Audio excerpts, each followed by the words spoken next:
Today I'm going to be going over my Miles Davis collection. Got a good amount, and I realized there's a lot of them that I haven't really talked about on this channel, so I thought it was a good opportunity to talk about them. But I mean, first things first, here's Lee Morgan. I'm obsessed with this record. Obsessed with it. Lee Morgan, favorite trumpet player of mine.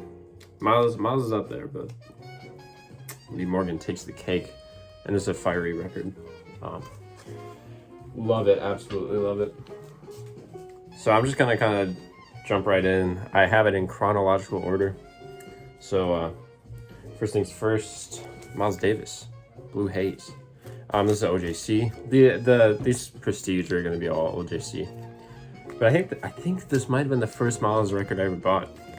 It was the first one I ever really got into, really, because his solo from 4 was one of the first solos I ever played on trumpet.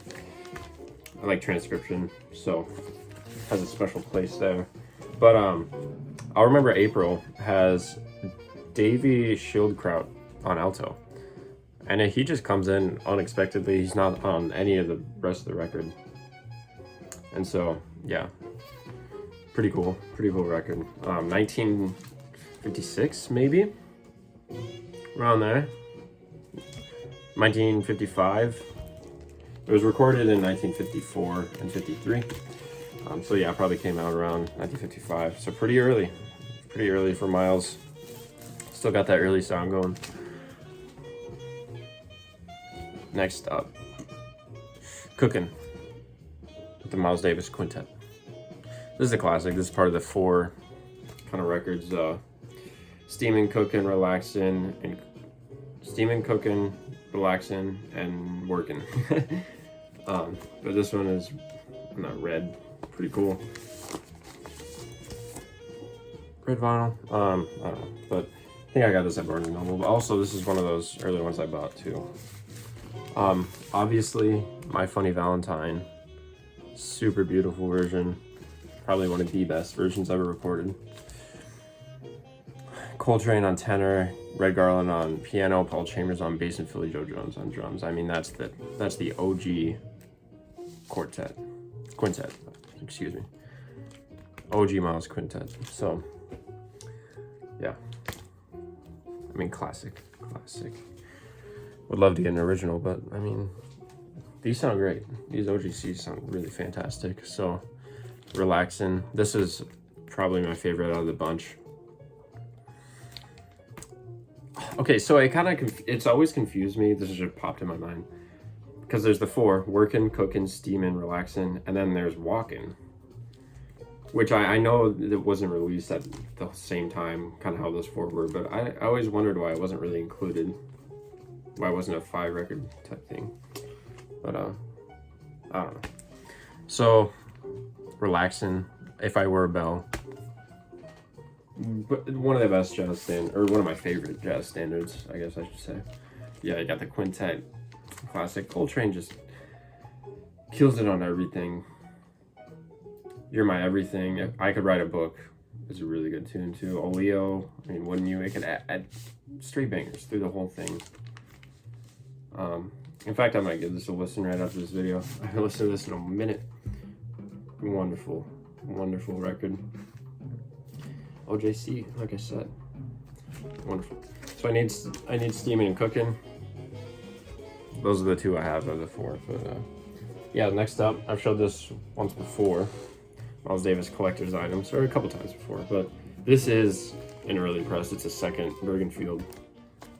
I don't know, but really interesting story with this one. I've talked about it before. I've mentioned it another time. If you don't know the story, you should go look it up. I don't want to explain it.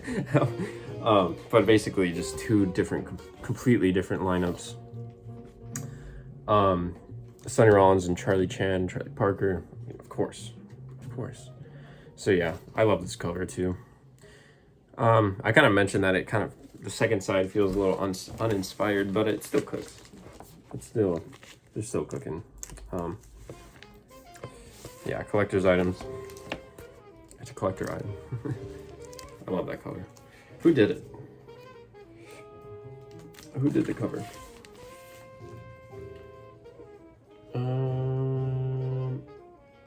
did the cover? It doesn't say. Okay, well, I don't know. It's a good cover. Excuse me singing. All right, now he's off of.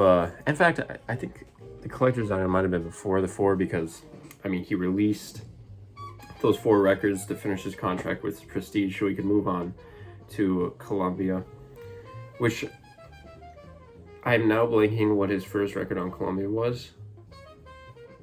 I can't remember, but first, the earliest one I have is one of my favorite. It was probably the first Miles Davis record I ever really got into. Milestones, Miles Davis. I said 4 was.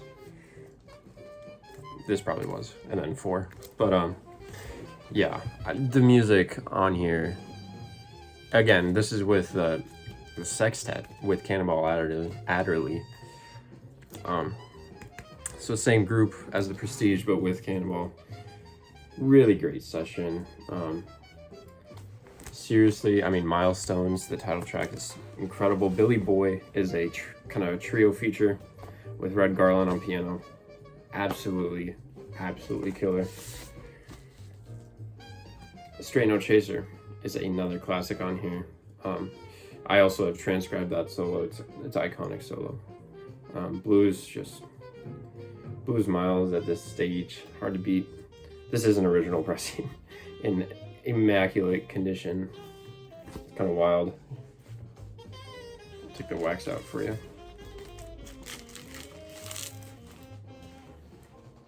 Yeah, that's really crazy. 1958. So it just amazes me. Something I love about originals is just like when you get something like this where it's just stone cold mint. How, like, I don't even understand how it's been preserved for that many years, just untouched basically. I love it. I just love the history behind all of my records. I don't know. Yeah, Milestones. Really classic. I had a rechanneled for stereo copy originally. The 70s ones where it kind of has a black border and it says rechanneled for stereo.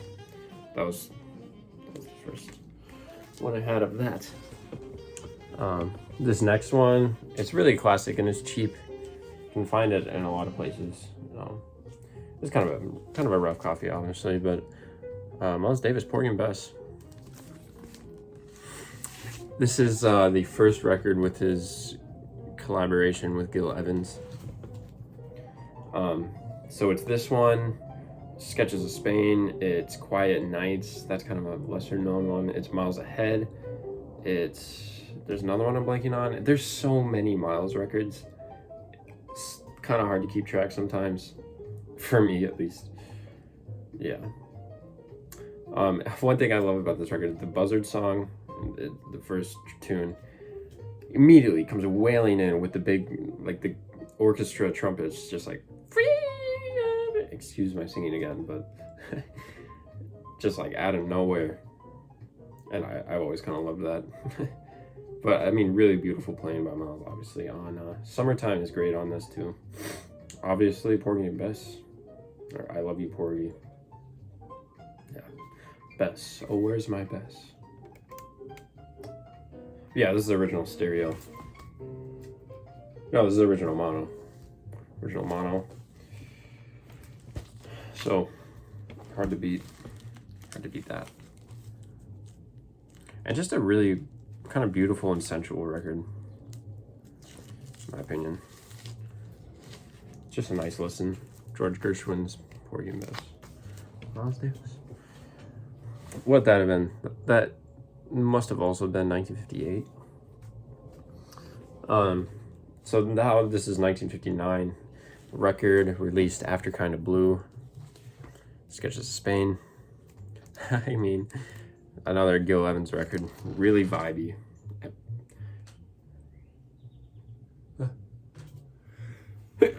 Oh, excuse me. really vibey. I mean, everyone knows this. Everyone knows this record. But hold on, how can I show this?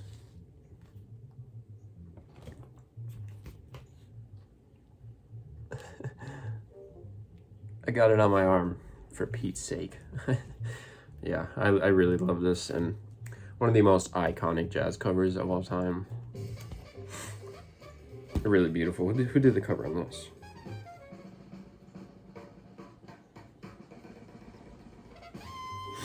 Why doesn't it say?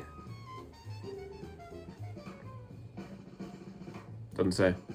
And I don't know off the top of my head. Lee Morgan cooking in the background. But, yeah, incredible. This is original mono. Happy I was able to pick a clean one of these up.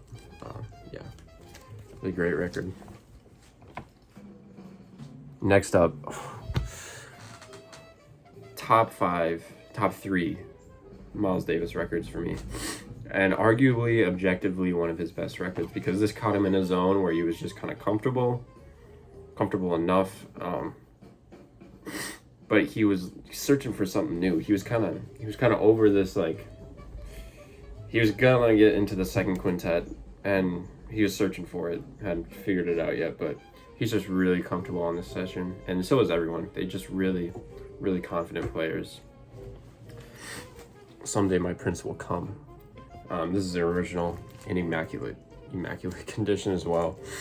I bought this at the same time as the Milestones. Iconic cover, again with the tattoo. Yeah, with this is the sextet with Coltrane, but he's only on a few tracks of this. So, yeah, really iconic. Something I will always feel bad about is that there was some gunk right here, and I tried to get it off, and I just rubbed the ink off. I don't know, it happens when you try to clean old records. Just kind of mess it up sometimes, but especially with this one, I'm like, man, it was in such good condition. Which, I mean, it's a tiny speck. Who cares? It's about the music anyways, but yeah, Hank Mobley, Wynton Kelly, beautiful playing. Jimmy Cobb and Paul Chambers. I mean, Paul Chambers on everything. Produced by Tio Macero. He produced all the Columbia stuff, but there's actually a tune on here called Tio, and Preferencing is seriously one of my favorite blues heads. It just swinging. Man, Old Folks is gorgeous on this too. Check out Frances. She's seriously such a beautiful lady. Like, it's a shame that Miles abused her and was kind of a horrible person. Yeah, I love this pink logo too. But yeah, Miles at his best. Arguably Miles at his best. And I mean, obviously, title track "Someday My Prince Will Come" is gorgeous as well. Yeah. All right, so this one I got early on in my collecting, and it's a great record. This is a second quintet, so I've never really bothered to get an original because it's done me well, but this is a 360 label of Miles Davis ESP. Cover-wise, like the colors and him looking up at his wife, Frances, obviously. Something about this cover I just can never get enough of. Something about it. So, I mean, it's not really well, like, designed. It's just the photograph is really nice. Aside from the cover, the music is great. I haven't listened to this in a while. So I said I was going to put on Relaxin', but I think I'm going to actually put on this one. I kind of like doing these videos because it makes me kind of think about all the records I have. Yeah, this is just kind of a weird pressing. I mean, it's the 360, but So what, 70s? I don't know. Early 70s. But yeah, ESP 81, Little One, and RJ. Agitation, Iris, and Mood are all the tracks on here. RJ, really, really beautiful track. Wayne Shorter on here. So yeah, now second quintet. Wayne Shorter, Herbie Hancock, Tony Williams, and Ron Carter. The communication in this group is mind-blowing. Constantly, they're reacting to what each other are playing. Constantly. It's one thing I've really loved with experiencing this great quintet. Listening to Ron Carter. I mean, everyone is super independent, but he drives a lot of the cool stuff that everyone reacts to because Herbie reacts. And Tony, he'll react. It's just mind-blowing playing. And I mean, just incredible. One thing I love is when Tony Williams was hired for this quintet, he said to Miles, you know what, you don't sound very good, you don't practice very often. And Miles went, you know, I don't practice very often and I don't sound very good. So I guess that got Miles practicing. But there's kind of a cool, like, what do you call it, impressionistic. So it uses all of either like Miles' tunes or albums. So Miles, Relaxin', Ahead, Kind of Blue, Jazz Track, Blue Haze. It's like just really, really interesting thing right on the back, written by Ralph G. Gleason. So yeah, really great record. ESP. Seems like every time I do this video or do these videos, my nose will just start going, and I was literally flying like 5 minutes ago, and I pressed the record button immediately. I don't know, but this is another one. Miles Davis in Europe at the Antibes Jazz Festival. Lesser known for sure. I mean, it's hard to have a lesser known Miles record, but this one's definitely lesser known on that 360 Columbia label. They play Autumn Leaves on here, and Milestones, and Joshua. All of You Walking. They play some classics on here, but I mean, yeah. Again, second great quintet. When was this recorded?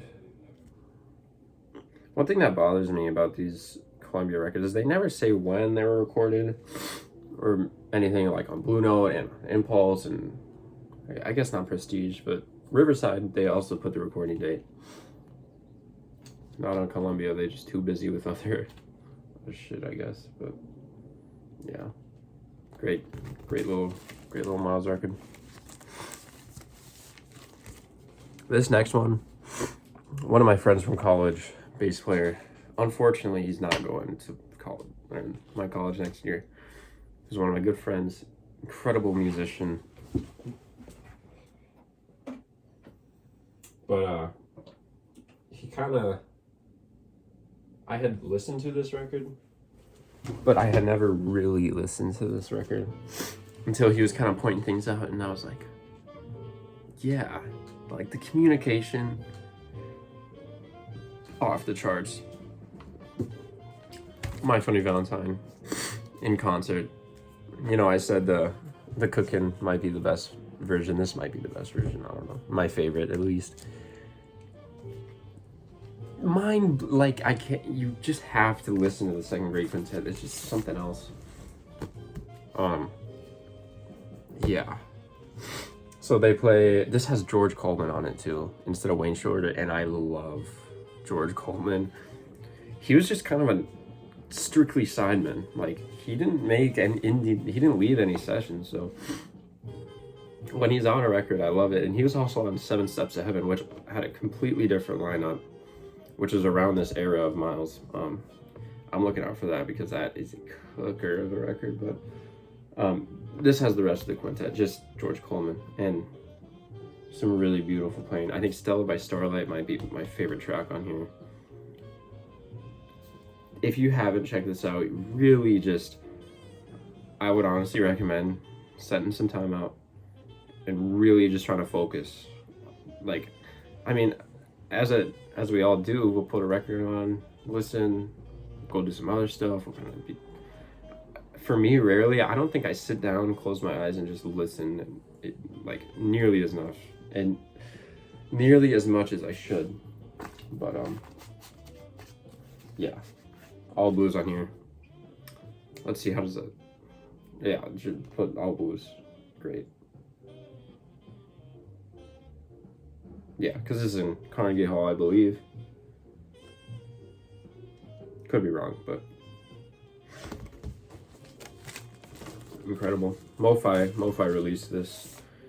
I know there's a whole thing going on about MoFi. I don't really care because I have 2 MoFi records. I'm not into audiophiles, so it's hard for me to care about, honestly.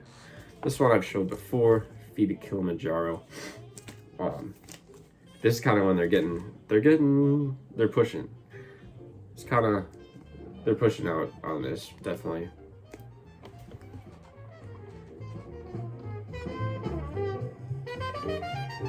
I don't know if you heard that Lee Morgan line, but I love that. What track is this? Running Brook. Anyways, Feed Me Kilimanjaro. Kind of a beat up cover. Pretty bad ring wear. But this is Betty Davis, fun fact. And she made some killer funk in the 70s. And she was Miles' wife. But just like all those other women, didn't last very long.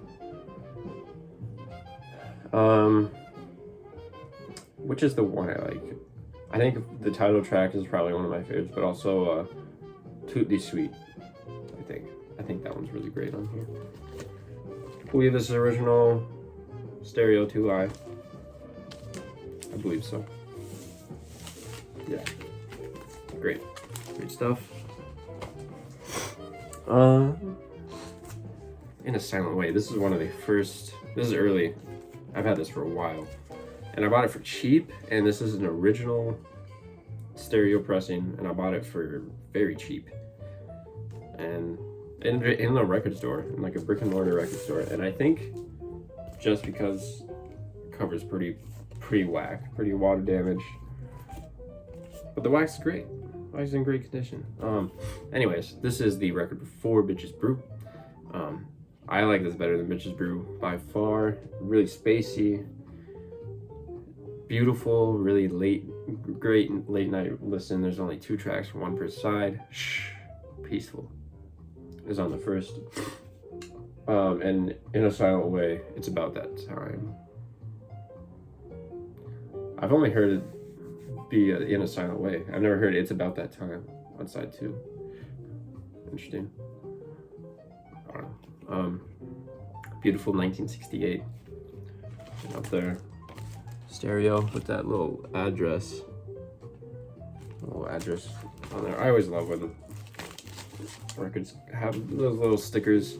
Writing bothers me, but when it's like a sticker of like an address and the name, I think it's just super interesting. Because Miss Mary Medley from Minneapolis. The date on here is 3/8/72, so this is a 1968 pressing though, original. I don't know. Great record. Miles looking mysterious there too. Kind of emotional. And of course, Bitches Brew. Original 1970 pressing. This was recorded in '69. But released in 1970. And the first pressing is the only one with the 2i. The rest are the 360, which is kind of interesting. So, yeah, iconic.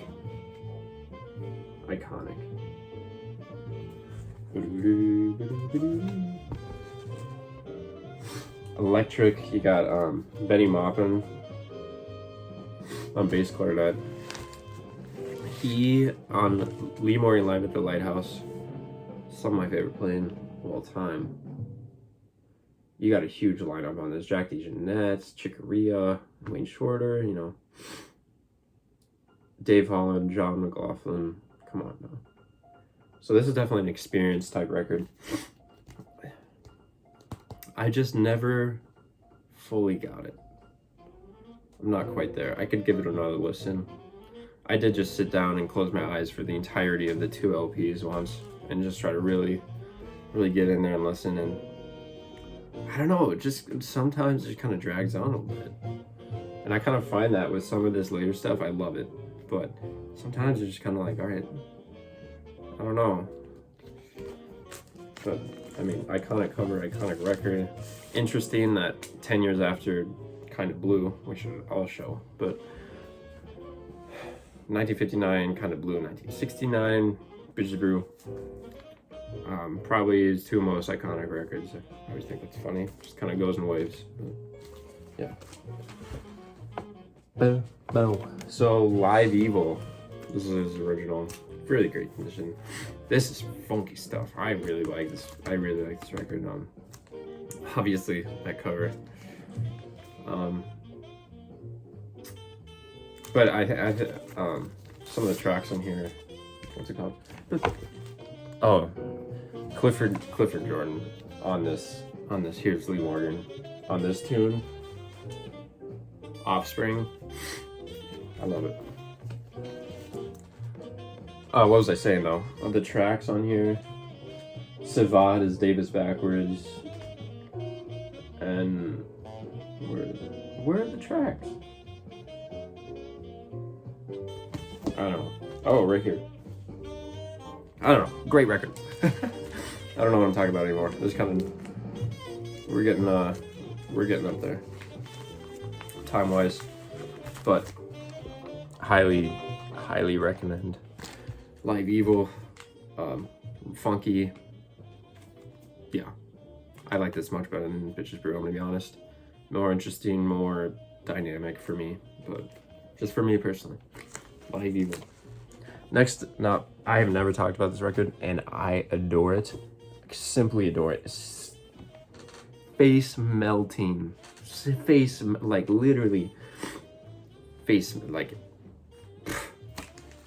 Miles Davis, Agharta. This was recorded live in Japan in 1971? 76? No. I don't know. In the 70s, early 70s. No, this would have been 71. What am I kidding? Just a trippy, really trippy. And this inner gatefold. What? This was originally released in Japan. I don't have an original pressing. This is just a 4 men with beard. 4 men with beards. Not the best label, really. But this one sounds pretty good. Yeah. Face melting. There's this like the guitar, the wah-wah, they're going, they're jamming, and all of a sudden just it's like this piercing, like, keys, just like, and then they wait a sec, and then they go right back into it, and then Miles starts soloing. Just killer stuff. Highly recommend this if you haven't listened to it. That was the first track, by the way. And there's some other more mellow, kind of experimental stuff on this, so Agharta, really great. And this I've talked about once maybe, but one of my favorite Miles records, one of my, like, top 3, I think. Someday My Prince Will Come, this, and another one. I don't know what the other one is, but yeah, this is a MoFi, so rocking. He really rocks on here. And I believe this is earlier than the Agharta. Yeah, this is originally released 1971, but this is 1 song per side again. Ride Off and then Yesterday. Really rocking tracks on here. This is about a boxer. Miles had a passion for boxing, and Jack Johnson was the heavyweight champion of the world at the time, and was Miles' favorite boxer, so he made a record about him, and it was for a movie, I believe. Yeah, this was a movie right? Yeah, this is a director. Yeah, this is a movie soundtrack. About Jack Johnson. But yeah, killer playing. I mean, Herbie on here too. Steve Grossman on Soprano. But yeah, check the cover out too. Yellow whip really pops out. Highly recommend Jack Johnson if you haven't checked it out. This next one's kind of weird. Just a weird comp. Miles Davis Facets. Really just strange, all over the place comp. Doesn't sound very good. That's alright. I think the cover's dope. I bought it for the cover. I'm not gonna lie. So last but not least, Kind of Blue, lo-fi box, 45 RPM. Sounds great. I don't need to say anything about this record. I really don't want to say anything about this record. Beautiful. Everyone loves it for good reason. Beautiful. Last up, this is from those same sessions, or the same session on Green Dolphin Street. This is a 45 on Fontana. I got this for cheap on Discogs because On Green Dolphin Street is one of my favorite tracks, one of my favorite jazz standards, and to play, one of my favorites. I love this label too, that Fontana. Got the thin cover. But yeah, I mean, you got the sextet with Coltrane and Cannonball, Wynton Kelly, you know, the whole 9 yards. So really sweet. I know this was on like the extended versions that they've put out digitally and on CD, but I want to be analog or vinyl, because I guess technically CD is analog, but yeah, you know what I mean. What's he smoking on there? What do you think that is? Doesn't look like a cigarette to me. Doesn't look like a cigarette. But yeah, that's my Miles collection. I love them. Obviously, complete mastermind. Horrible person. To be honest, really not a great person, but made some outstanding music and gained a lot of fame. I mean, modern day. A lot of his fame comes from modern day. He was not that popular at the time. I mean, obviously, he was around and gained popularity, but especially with Ridley Kind of Blue. But I mean, I'm talking 50s. People's in underrated, I guess. But yeah, Miles Davis. Love him. Hope you enjoyed this video. I'm interested to see what some of your guys' favorite Miles records are, because there's so many, and just some that you like, that you have. Just comment, subscribe. I mean, I hate to say it, but I got to. Please subscribe, please comment. I love talking to you guys just about music. It's great music. But yeah, I'm not buying records anymore, as I said. I have traded some for one. That's a video. Stay tuned for that. I think it should be a good video. But yeah, I hope you all have a great day. Good vibes only. Happy listening. Peace out, y'all.